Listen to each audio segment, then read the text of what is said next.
मेरा नाम गौरव मिगलानी है। आज हम बिजनेस स्टडीज़ का चैप्टर नंबर 1 पढ़ने जा रहे हैं। इसमें से हम यूनिट 1.1 ही स्टडी कर रहे हैं। ये चैप्टर किसका है? बिजनेस स्टडीज़ क्लास 11th का चैप्टर भी फर्स्ट ही है। 1.1 है ये, बिजनेस एंड इंट्रोडक्शन। सिंपल सा चैप्टर है, बिल्कुल इजी। सबसे पहले हम इसमें पढ़ने वाले हैं कि एक बिजनेस का कॉन्सेप्ट क्या होता है, ह्यूमन एक्टिविटीज़ क्या होती हैं। इसके बाद हम चैप्टर जैसे आपकी बुक में दिया हुआ है बिजनेस का मीनिंग पढ़ेंगे, कैरेक्टरिस्टिक्स पढ़ेंगे, बिजनेस के ऑब्जेक्टिव्स क्या होते हैं, बिजनेस के उद्देश्य क्या होते हैं, प्रॉफिट का क्या रोल होता है बिजनेस में, प्रॉफिट क्या रोल प्ले करता है बिजनेस में। देन प्रोफेशन का ही मीनिंग है, प्रोफेशन की कैरेक्टरिस्टिक्स। सिंपल सा टॉपिक, वैसे ही एम्प्लॉयमेंट का मीनिंग एंड एम्प्लॉयमेंट का कैरेक्टरिस्टिक्स। तो सबसे पहले हम पढ़ लेते हैं कि जैसा कि बुक में दिया हुआ है कि बिजनेस का कॉन्सेप्ट क्या है। देखो, हर व्यक्ति कोई ना कोई एक्टिविटी करने में लगा ही रहता है। कोई व्यक्ति प्रोडक्शन करने में लगा है, मतलब वस्तुएं बनाने में लगा हुआ है, मतलब किसी ने फैक्ट्री लगाई हुई है, प्रोडक्शन करता है वो। कोई खरीदता बेचता रहता है, कोई कानून की पढ़ाई करके वकील बना हुआ है, कोई मेडिकल की पढ़ाई करके डॉक्टर बना हुआ है, कोई फैक्ट्री के अंदर लेबर बन के नौकरी कर रहा है, मतलब छोटा सा कर्मचारी है, वो भी एक लेबर ही है। कोई गवर्नमेंट की नौकरी कर रहा है, गवर्नमेंट एम्प्लॉय, कोई धर्म का प्रचार कर रहा है, तो कोई समाज का काम कर रहा है। ये सारी की सारी जितनी भी एक्टिविटीज़ हो रही हैं, इसको हम बोलते हैं ह्यूमन एक्टिविटीज़। मतलब ये सारी क्रियाएं कौन करता है? एक व्यक्ति करता है, मनुष्य करता है। ये मनुष्य की क्रियाएं हैं। और इन्हीं क्रियाओं को, ये जितने भी मैंने यहाँ पर एग्जाम्पल्स लिखे हुए हैं, इन्हीं क्रियाओं को इन्होंने 2 पार्ट में बांटा है। पहला है इकोनॉमिक एक्टिविटीज़, मतलब ह्यूमन एक्टिविटीज़ को इन्होंने 2 पार्ट्स में डिवाइड किया है। इकोनॉमिक एक्टिविटीज़ मतलब जिसका उद्देश्य पैसा कमाना है, प्रॉफिट कमाना है। प्रॉफिट कमाना हमारा यहाँ पर उद्देश्य रहेगा इकोनॉमिक एक्टिविटी में। दूसरी एक्टिविटीज़ वो जहाँ पर हमारा उद्देश्य पैसा कमाना नहीं होता है, प्रॉफिट कमाना नहीं होता है। अब पैसा कमाने के अंदर इकोनॉमिक एक्टिविटीज़ के अंदर जो सबसे पहला जो एग्जाम्पल जो दिया हुआ है वो है बिजनेस। बिजनेस के अंदर क्या होता है? बिजनेस के अंदर सिंपल सी बात, हम क्या करते हैं, जितनी भी एक्टिविटीज़ करते हैं, चाहे वो प्रोडक्शन करने की है, चाहे वो बेचने की है, चाहे वो खरीदने की है, वो सारी एक्टिविटीज़ हमारी रेगुलर बेस पे होती है। हम वस्तुएं खरीदते रहते हैं, बेचते रहते हैं, प्रोडक्शन करते रहते हैं। ओवरऑल मुख्य रूप से हमारा उद्देश्य क्या होता है? प्रॉफिट को कमाना होता है, हमारा लाभ कमाना उद्देश्य रहता है। प्रोफेशन के अंदर क्या होता है? एक व्यक्ति जैसे डॉक्टर है, वो उसका प्रोफेशन है, क्योंकि उसने एक स्किल मतलब एक स्पेशल पढ़ाई की है। फिर वो क्या करता है? प्रैक्टिस करता रहता है, बार बार डॉक्टर बन जाता है। डॉक्टर बनकर क्या करता है? मरीजों का इलाज करता है, दैट इज प्रोफेशन। लॉयर मतलब वकील, वकील भी क्या है? वकील, वकालत करना भी एक प्रोफेशन होता है। प्रोफेशन के अंदर क्या होता है? हर व्यक्ति के पास एक स्पेशल नॉलेज होती है। स्पेशल नॉलेज वो यूज करके वो क्या कमाता है? पैसा कमाता है। एम्प्लॉयमेंट के अंदर क्या होता है? हम दूसरों के अंतर्गत रहकर, मतलब दूसरे लोगों के यहाँ रहकर हम नौकरी करते हैं। जैसे एक एम्प्लॉय, एक लेबर है, फैक्ट्री में नौकरी करता है, उसको क्या मिलती है? सैलरी मिलती है, या वेजेस मिलती है, मजदूरी मिलती है, वेतन मिलता है। या गवर्नमेंट का एम्प्लॉय है, गवर्नमेंट का एम्प्लॉय क्या? सरकार के अंतर्गत, सरकार के लिए काम करता है। सरकार क्या काम करता है तो सरकार उसको क्या देती है? सैलरी देती है। जितने भी गवर्नमेंट टीचर्स हैं, ये सारे एम्प्लॉयमेंट हैं। हालांकि ये इनका प्रोफेशन भी था। अगर ये खुद का कोई बिजनेस, अपना कोई इंस्टीट्यूट खोलकर एक बहुत बड़ा किसी को अगर पर्सनली पढ़ाते हैं तो वो प्रोफेशन है। परंतु अब ये अगर वही व्यक्ति अगर सरकार की नौकरी ज्वाइन करता है, सरकारी टीचर बन जाता है, तो वो एम्प्लॉयमेंट के अंतर्गत ही माना जाता है। तो इसके अंदर क्या होता है? मुख्य उद्देश्य पैसा कमाना, प्रॉफिट कमाना। नॉन इकोनॉमिक एक्टिविटी के अंदर धर्म का प्रचार करना, समाज का भलाई करना। नॉन इकोनॉमिक एक्टिविटीज क्यों करते हैं हम? इसको करने से हमारे मन को शांति मिलती है, हमारे मन को संतुष्टि मिलती है। फॉर एग्जाम्पल, आप सड़क पर जा रहे हो, एक बुजुर्ग व्यक्ति खड़ा है जो सड़क पार नहीं कर पा रहा, तो आप उसको क्या करते हो? सड़क पार करा देते हो, सड़क के दूसरे कोने पे लेके जाते हो। तो इससे क्या मिलता है? आपके मन को शांति मिलती है। क्या उसको सड़क पार करवाने से आपको किसी ने पैसा दिया? बिल्कुल भी नहीं दिया। आपने ये काम क्यों किया? क्योंकि इससे आपके मन को संतुष्टि मिलती है। नॉन इकोनॉमिक एक्टिविटीज सेवा भाव से किए जाते हैं। अब हम बात करते हैं बिजनेस की। बिजनेस क्या होता है? सिंपल सी बात, ये एक इकोनॉमिक एक्टिविटी है which is conducted on the regular base. एक ऐसी इकोनॉमिक एक्टिविटी जो रेगुलर बेस पे होती है। किस लिए होती है? हमको प्रॉफिट कमाना होता है, पैसा अर्जित करना होता है। इसके अंदर प्रोडक्शन भी कर सकते हैं। प्रोडक्शन मतलब माल बनाना, फैक्ट्री लगाकर हम प्रोडक्शन करते हैं, मैन्युफैक्चरिंग करते हैं। या मान लो मैंने एक दुकान बनाई, दुकान पर मैंने क्या किया? गुड्स माल खरीद के लाता हूँ और उसको बेच देता हूँ। या मान लो मेरी ट्रांसपोर्ट की कंपनी है, मेरे पास मान लो 10 बसें हैं, वो एक शहर से दूसरे शहर तक लोगों को छोड़कर आती है। इसके बदले मुझे क्या मिलता है? पैसा मिलता है। That is service. मैं उनको सर्विस दे रहा हूँ। सर्विस के अंदर और क्या काम आते हैं? जैसे हम लोगों को इंश्योरेंस की सर्विस देते हैं, है ना। मैंने एक बहुत बड़ी जगह बनाई, एक बहुत बड़ा गोडाउन बनाया, वो मैंने किसी को किराए पे दे दिया। उस व्यक्ति ने अपना सारा का सारा फैक्ट्री का माल मेरे गोडाउन में रखा हुआ है। मेरे गोडाउन बनाने का उद्देश्य क्या था? किसी को किराए पे देना, ताकि मुझे उससे किराए से मुझे कमाई होने वाली है। That is service. बिजनेस के अंदर क्या क्या आ सकता है?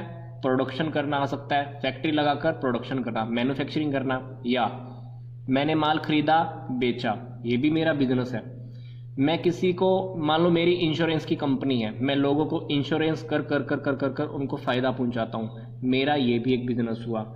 मेरी मान लो ट्रांसपोर्ट की बसेस चलती हैं, मैं बस चलाता हूँ, तो इसके अलावा मान लो मैं पैसा कमाता हूँ। इसी तरह से मान लो मैंने बहुत सारे गोडाउन बनाए, वेयर हाउस बनाए, लोगों को मैं जगह देता हूँ किराए पर। फायदा क्या मुझे होता है? वेयर हाउस बनाने से मुझे किराया मिलता है। सभी को जगह किराए पे देना मेरा एक बिजनेस है, कह सकते हैं। मेरी मान लो एडवर्टाइजमेंट की कंपनी है, विज्ञापन की कंपनी है। मैं सारी कंपनियों के मान लो विज्ञापन तैयार करता हूँ। विज्ञापन तैयार करना मेरा बिजनेस है, क्योंकि ये सारी एक्टिविटीज मैं क्या करता हूँ? रेगुलर बेस पे करता हूँ। क्या करने के लिए? प्रॉफिट कमाने के लिए। इसलिए उसको हम बिजनेस कहते हैं। बिजनेस के अंदर मैं आपको सीधी सी बात बोलूँ तो क्या, प्रोडक्शन से लेकर एक कस्टमर की सेटिस्फेक्शन तक सारी बातें बिजनेस के अंतर्गत ही आती हैं। क्योंकि अगर आपका कस्टमर सेटिस्फाई नहीं है तो आप ज़्यादा प्रॉफिट कभी भी नहीं कमा सकते हो। आपको फ्यूचर में ग्रोथ करनी है, विकास करना है, तो आपको अपने कस्टमर को सेटिस्फाई करना ही पड़ेगा। अब बात आती है कि बिजनेस की क्या करैक्टरिस्टिक्स होती हैं, बिजनेस की क्या खास बात होती है। सबसे पहली बात, एन इकोनॉमिक एक्टिविटी। बिजनेस के अंदर इकोनॉमिक एक्टिविटी तो होनी चाहिए, जैसे वस्तुओं का लेन देन करना, माल खरीदा बेचा। तो जितनी भी एक्टिविटीज़ हैं वो सारी की सारी इकोनॉमिक एक्टिविटीज़ जितनी भी होती हैं, इसलिए उसको हम बिजनेस ही कहते हैं। मान लो कोई व्यक्ति खुद के पर्सनल यूज़ के लिए, घर पर यूज़ करने के लिए कोई भी चीज़ खरीदता है, उसको हम इकोनॉमिक एक्टिविटी नहीं कह सकते, क्योंकि उसका उद्देश्य क्या है? उसको बेचना या खरीदना नहीं है। दूसरी बात, exchange of good and services. Business की सबसे खास बात यह होती है कि आपकी वस्तुओं का लेन देन होना चाहिए, सर्विसेज होनी चाहिए। मैंने एक व्यक्ति को दिल्ली से बॉम्बे तक पहुंचाया, उस व्यक्ति ने मुझे क्या दिया? किराया दिया, तो अल्टीमेटली सर्विस दी। मैंने किसी व्यक्ति को फ्रिज बेचा, उस व्यक्ति ने मुझे क्या दिए? पैसे दिए, मतलब वस्तुओं का एक्सचेंज हुआ। मैंने उसको फ्रिज दिया, उसने मुझे क्या दिया? पैसा दिया। तो ऐसा गुड्स एंड सर्विसेज का एक्सचेंज होना बहुत जरूरी है। मान लो एक बिजनेसमैन खुद के पर्सनल यूज के लिए मान लो कार खरीदता है, तो उसको हम, वो एक्टिविटी बिजनेस के अंतर्गत नहीं आती है। तीसरी बात, हमारी जितनी भी डीलिंग होती है रेगुलर होनी चाहिए। मान लो मैंने अपना एक पुराना स्कूटर बेच दिया, मेरा बिजनेस है वैसे, पर मैंने मान लो एक पुराना स्कूटर बेच दिया, तो क्या स्कूटर को बेचना क्या मैं रेगुलर काम करता हूँ? बिल्कुल भी नहीं। मेरा रेगुलर बिजनेस किस चीज़ का है? मान लो कपड़े का है, तो मैं कपड़े के अंदर ही रेगुलर जो डील करता हूँ, कपड़े को बेचता हूँ, पैसा कमाता हूँ, हर रोज बेचता हूँ, हर रोज पैसा कमाता हूँ। तो मतलब बिजनेस के अंदर क्या होता है, जो डीलिंग होती है वो रेगुलर होनी चाहिए, कभी कभार की नहीं, वो रेगुलर डीलिंग आपकी होनी चाहिए। वो बात अलग है कि आपके पास आज कोई कस्टमर नहीं आया, 5 दिन के बाद आपके पास कस्टमर माल खरीदने के लिए आया, पर आपका डीलिंग वो होना चाहिए रेगुलर बेस के ऊपर। चौथी बात, आपका जो टारगेट होना चाहिए वो प्रॉफिट कमाना होना चाहिए। पर बिजनेस में कभी कभी लॉस भी हो जाते हैं, कभी लॉस हो जाए तो इसका मतलब ये नहीं है कि बिजनेस नहीं है, वो प्रॉफिट आपका टारगेट हम बिजनेस में हमेशा लेकर चलते हैं। फिर कहते हैं कि जिस बिजनेस में जितने ज़्यादा प्रॉफिट होते हैं उतना ही बड़ा रिस्क भी रहता है, जितना ज़्यादा रिस्क उतना ज़्यादा प्रॉफिट। तो रिस्क लेने की भी हमको बिजनेस में आदत होनी चाहिए। रिस्क एक फैक्टर होता है, अगर रिस्क नहीं है तो समझ लो कि वहाँ पर बिजनेस भी नहीं है। तो रिस्क एक एलिमेंट है, तो बिजनेस के अंदर रिस्क भी रहता है। छठी बात क्या है, क्रिएशन ऑफ यूटिलिटी। सॉरी, यहाँ पर एक यूनिटी वर्ड लिख दिया गया है, पर ये यूटिलिटी वर्ड है। हमको क्या करना है, हर चीज़ को उपयोग करना आना चाहिए। कैसे? टाइम का उपयोग हम करते हैं, जगह का उपयोग करते हैं, वहाँ माल रखकर, समय का उपयोग करते हैं, वेयर हाउस का गोडाउन बनाकर वो जगह का भी प्रयोग करते हैं। तो क्रिएशन ऑफ यूटिलिटी भी होना चाहिए, उपयोगिता, हर चीज को उपयोग करना आना चाहिए, दैट इज बिजनेस। संसाधनों का उपयोग होना चाहिए। फिर सातवीं बात है कंज्यूमर सेटिस्फेक्शन। कंज्यूमर सेटिस्फेक्शन मतलब ग्राहकों की, उपभोक्ता की संतुष्टि। कोई भी बिजनेस अगर लंबे समय तक चलना चाहता है तो उसको अपने कस्टमर को सेटिस्फाई भी करना पड़ेगा। अगर कस्टमर सेटिस्फाई नहीं है तो हमारे बिजनेस इन फ्यूचर में ग्रोथ भी नहीं कर पाएगा। किसी भी बिजनेस की सक्सेस ये डिपेंड करती है कि आप अपने कस्टमर को सेटिस्फाई कर रहे हो कि नहीं कर रहे हो। तो ये सारी की सारी बातें हमको ध्यान में रखनी होती है। इवन हमको जो चीज़ें प्रोड्यूस करनी होती है, बनानी होती हैं, वो कस्टमर के टेस्ट को ध्यान में रखकर ही बनानी होती है। तो ये हमारा टॉपिक कवर हुआ बिजनेस का। बिजनेस का मीनिंग क्या है, देन बिजनेस की कैरेक्टरिस्टिक्स क्या है। अब हम बात करते हैं कि एक बिजनेस के क्या ऑब्जेक्टिव्स होते हैं। तो दो प्रकार के ऑब्जेक्टिव्स, उद्देश्य हम पढ़ने जा रहे हैं। इकोनॉमिक ऑब्जेक्टिव्स, दूसरा है सोशल, मतलब समाज का हमारा एक उद्देश्य भी पूरा हो जाता है। तो पहला जो उद्देश्य होता है वो हमारा इकोनॉमिक ऑब्जेक्टिव्स के अंदर जो हमारा पहला उद्देश्य है वो होता है प्रॉफिट कमाना। अब प्रॉफिट का क्या फ़ायदा होएगा? फॉर एग्जाम्पल, प्रॉफिट क्यों कमाना चाहते हैं? मान लो आपके पास एक ज़मीन है, आप किसी को किराए पे देते हो, तो उससे क्या लेना चाहते हो? किराया लेना चाहते हो। वैसे ही एक बिजनेसमैन जब बिजनेस शुरू करता है तो वो क्या कमाना चाहता है? प्रॉफिट कमाना चाहता है। अब प्रॉफिट से क्या होगा, उसको बिजनेस काफ़ी लंबे समय तक चल पाएगा, बिजनेस की ग्रोथ होती है, समाज में उसका नाम होता है, बिजनेस की एक पहचान बन जाती है। इसलिए हमारा प्रॉफिट कमाना भी एक उद्देश्य होता है।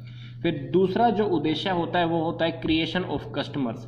कस्टमर हम क्यों क्रिएट करना चाहते हैं? बिजनेस का ये टारगेट होता है कि हम ज़्यादा से ज़्यादा कस्टमर को क्रिएट करें। अब ज़्यादा से ज़्यादा कस्टमर कैसे क्रिएट होंगे? जब हम उनको क्वालिटी के प्रोडक्ट अच्छे देंगे। अच्छी क्वालिटी के प्रोडक्ट जब हम उनको अच्छे देते हैं तो ज़्यादा से ज़्यादा कस्टमर हमारी तरफ आते हैं, बिजनेस की तरफ आते हैं, हमारा ही प्रोडक्ट खरीदते हैं। तो हमको क्या करना पड़ता है? नए कस्टमर क्रिएट करने पड़ते हैं, उनको सेटिस्फाई करना पड़ता है। हमारे प्रोडक्ट जब भी वो खरीदेंगे उनको अच्छे से सेटिस्फाई करना पड़ता है। एडवर्टाइजमेंट से भी हमको अपने कस्टमर को अपने बिजनेस की ओर अट्रैक्ट करना होता है। तीसरी बात है हमारा इनोवेशन, मतलब हमको नए नए कोई ना कोई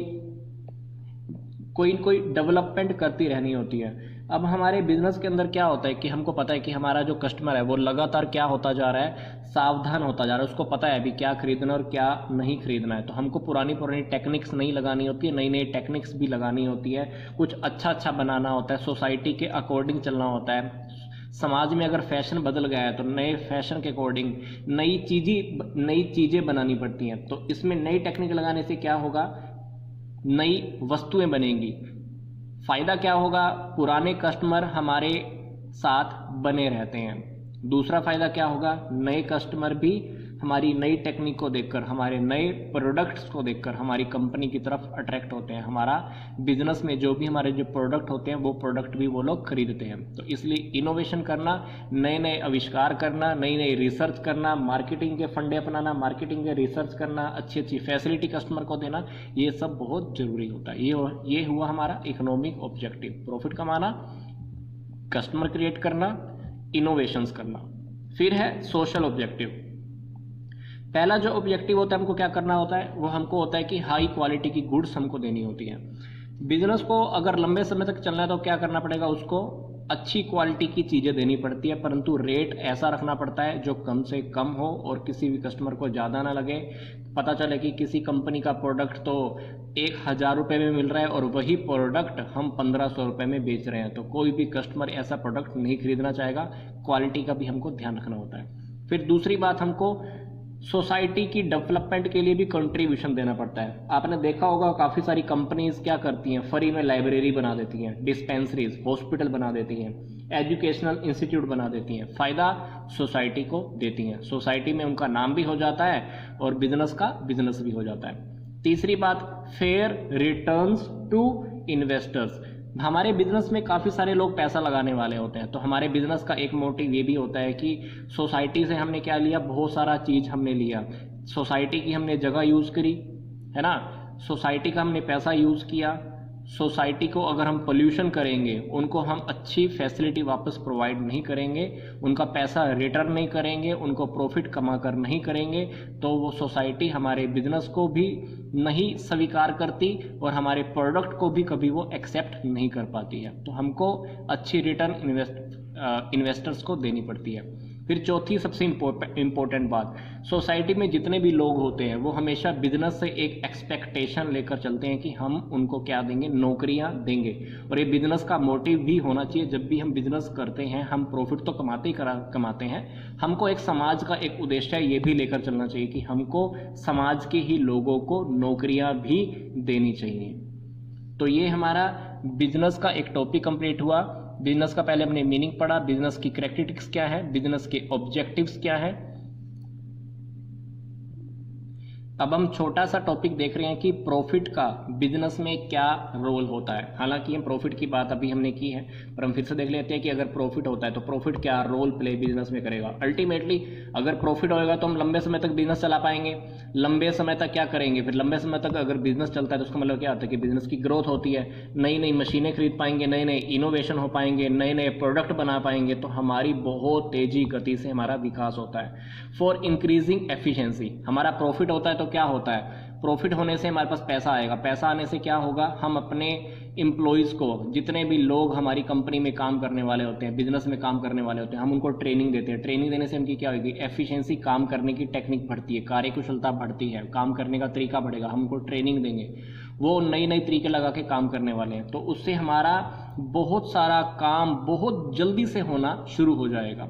फिर हमारा नाम बनाने के लिए बिजनेस में समाज में हमारा नाम बन जाए, हमारी गुडविल क्रिएट हो जाए, लोग हमको पहचाने, हमारा कुछ अच्छी लेवल पे हमारा नाम पहुंच जाए, तो उसको कमाने के लिए भी अगर आप अपने बिजनेस का कुछ नाम कमाना चाहते हो तो बिजनेस में प्रॉफिट तो होना पड़ेगा। मान लो किसी बिजनेस में प्रॉफिट ही नहीं होते हैं तो आप क्या कह सकते हो कि क्या वो बिजनेस क्या अच्छा है? बिल्कुल भी नहीं। आज के टाइम पे उसी बिजनेस को अच्छा माना जाता है जो ज़्यादा प्रॉफिट कमा के दिखाता है, उसी की ही समाज में नाम होता है। जैसे जियो जब स्टार्टिंग में आया था तो उसका पीछे का बैकग्राउंड क्या था, रिलायंस में क्या था, हमेशा ही प्रॉफिट ही कमाती है और सोसाइटी के लिए भी बहुत कुछ सोचती है। आज जियो बहुत कुछ प्रॉफिट कमा रही है, बहुत अच्छी अच्छी सर्विसेज हम लोगों को दे रही है, तो उसका बहुत बड़ा नाम है समाज के अंदर। फिर बिजनेस का रोल, बिजनेस को डेवलप करने के लिए प्रॉफिट का एक और रोल क्या होता है, तो अर्निंग मोर प्रॉफिट। जब प्रॉफिट हमारे पास आता है तो वही प्रॉफिट हमारा और प्रॉफिट अर्न करने के लिए और से और उसी प्रॉफिट से हम ज़्यादा से ज़्यादा प्रॉफिट भी कमाते हैं, क्योंकि उसी प्रॉफिट को हम इन्वेस्ट करते हैं, उसी प्रॉफिट से हम ज़्यादा और भी प्रॉफिट कमाते रहते हैं। तो प्रॉफिट कंटिन्यू बढ़ते रहते हैं। इस चैप्टर का जो प्रोफेशन का टॉपिक है और जो एम्प्लॉयमेंट का टॉपिक है, इसको हम नेक्स्ट वीडियो में ही अच्छे से देखेंगे। Thank you.